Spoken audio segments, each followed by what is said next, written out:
По појавата на првиот компјутер за лична употреба во 1973, по само 50 години, човештвото е соочено со технолошки подвиг кој поседува потенцијал да замени огромен број работни места, а десетици професии и специјалности повеќе да не се извршуваат од луѓе. Огромен број научници и технолошки пионери во светот предупредуваат за ризиците од вештачката интелигенција и повикуваат да се стави пауза на нејзиниот развој. Нашите информатички експерти велат дека сме дојдени до момент што означува почеток на нова човекова ера.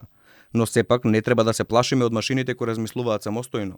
Па неизбежно е прашањето кои професии би можеле да исчезнат со екстремно брзиот развој на оваа технологија. Канцелариските задачи генерално ќе бидат најмногу под влијание од вештачката интелигенција, затоа што доминантноста на знаењето кое што е акумулирано во овие модели е генерално многу значајно, многу големо, прецизно и ќе станува се попрецизно и подобро. Така што во наредните 4, 5 па до 10 години ќе можеме да видиме на комплетна трансформација на целиот тој процес.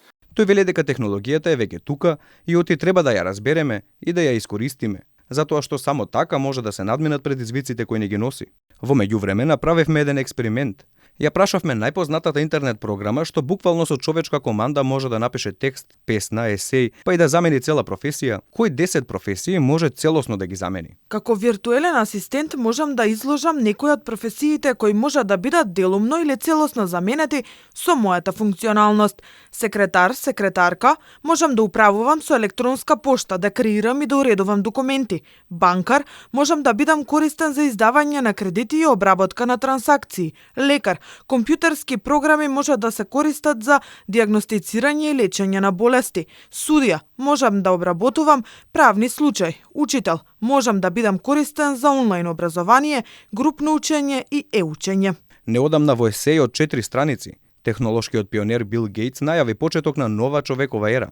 Ера на машини кои размислуваат самостојно, што пак резултираше со отворено писмо, подпишано од над 1400 научници, лидери и информатичари, во кое предупредуваат дека вештачката интелигенција ги надминува човековите способности во многу области, што кај нив предизвикува сериозна загриженост. Професорот Маџаров вели дека се потребни строги закони кои ќе ја регулираат употребата на овие програми. Моделите учат од податоците, ние ги оставаме нашите податоци. Треба да бидеме многу свесни за податоците кои што ги оставаме на моделите со кои што ќе можат тие да бидат обучувани и ќе има во наредниот период, како што и досега имаше, една огромна наезда на согласности кои што ќе треба да ги подпишеме се со цел да можат овие податоци да се искористат за тие цели. Така да многу строги регулативи треба да размислуваме во тој правец дека треба да се донесат. Тоа е една од причините генерални кои што неколку земји го подпиша забраната за користење на ChatGPT. Многумина во светот се скептични за тоа што ни носат новите технологии, па затоа во разни држави се ограничува или целосно се забранува нивното користење. Најновиот подем во вештачката интелигенција ChatGPT пред само неколку дена беше забранет во Италија. Тие се загрижени за заштитата на личните податоци на неговите корисници, додека пак во Индија е забранет да се користи од страна на ученици.